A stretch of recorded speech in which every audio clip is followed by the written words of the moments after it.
Selamat bertemu kembali pada acara Wimar Show di stasiun kesayangan Anda. Saya ini benar-benar senang tamu-tamu yang ada di studio untuk direkam itu adalah bukan hanya orang yang menarik, tapi orang yang sangat saya dukung. Tamu saya sekarang ini Faisal Basri. Bang Faisal, saya pertama kenal Anda tuh mungkin 96-97 sebelum Soeharto mundur, dan pada waktu mana nggak disangka bakal mundur, tapi toh sudah banyak orang yang punya pemikiran yang independen dalam ekonomi, terutama Bang Faisal, tapi juga dalam politik. Terus tahun berganti tahun, saya kehilangan kontak, terakhir saya diam-diam mengkampanyekan Anda jadi gubernur. Pemilihannya kalah, tapi Faisal Basrinya menang. Buktinya kan sekarang diminta keliling-keliling ke kampus-kampus kan. Nah, yang saya ingin tanya secara luas, apa yang Anda raih dari pengalaman ini? Saya yakin semua itu bukan kekalahan, tetapi pematangan. Tapi what do you have to tell me mengenai perjalanan Anda sebagai warga negara? Pertama, yang kita lakukan itu hasilnya jangan kita bayangkan, kita nikmati sendiri. Hasilnya semasa kita hidup saja gitu, enggak.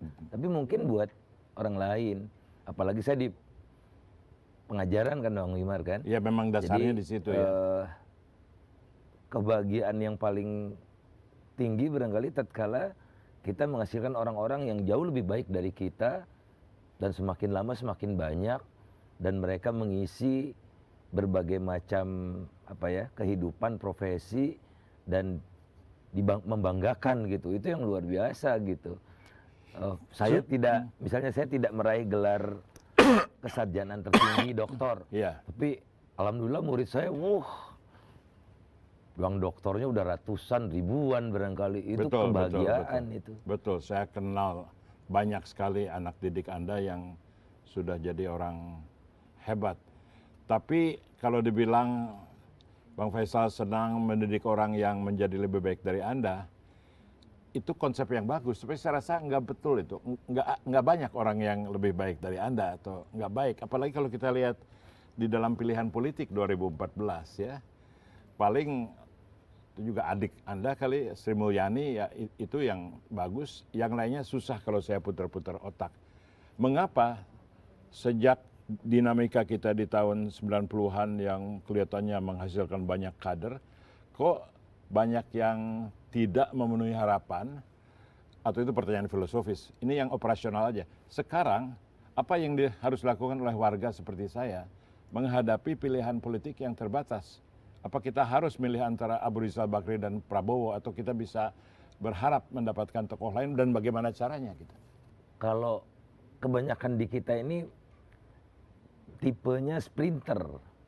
Jadi ingin yang cepat, karena mungkin memang wajar, karena dari waktu ke waktu tuh nggak dapat, ingin sesuatu yang yang mereka dambakan dan sulit. Jadi kalau kita ingin misalnya berbuat sesuatu yang lebih mendasar, mungkin kita buat dari sekarang itu peta jalannya untuk 2019. Karena kalau 2014 sudah tidak banyak yang kita bisa lakukan. Jadi kita harus menyerah 2014 seperti Arsenal nyerah untuk Champions Cup gitu. Wah, itu semalam saya menunggu-nunggu di Makassar itu nontonnya. Oh iya, iya. 2-0. Tapi ini barangkali Bang Wimar, kita sekarang seperti saya keliling-keliling ya, kemarin ke Makassar, 2 minggu lalu juga ke Makassar untuk kampus yang berbeda, besok ke Pontianak. Kesadaran bahwa banyak yang bisa kita lakukan, walaupun barangkali hasilnya tidak maksimal. Misalnya saya memang tidak berhasil di Jakarta. Walaupun mengalahkan Golkar lah lumayan. Menurut saya berhasil karena muncullah orang-orang yang mau maju independen. Misalnya ada Mas Dodi di Kediri gitu, dia tanggal 6 April mau mendaftar gitu ya. Apa kesadaran bahwa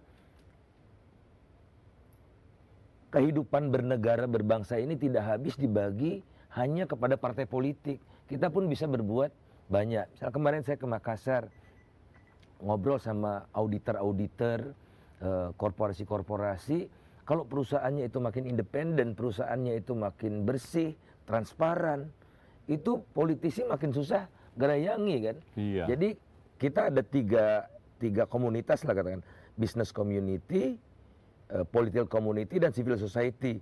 Kan kalau business community dan civil society-nya independent, strong, political community-nya juga nggak bisa apa-apa. Jadi kita sekarang paksakan saja agenda-agenda yang menurut kita terbaik. Ya, itu bagus sekali. Kita break sebentar untuk melanjutkan pembicaraan dengan Faisal Basri yang kita tentu kenal semua dan menjadi inspirasi bagi semua orang.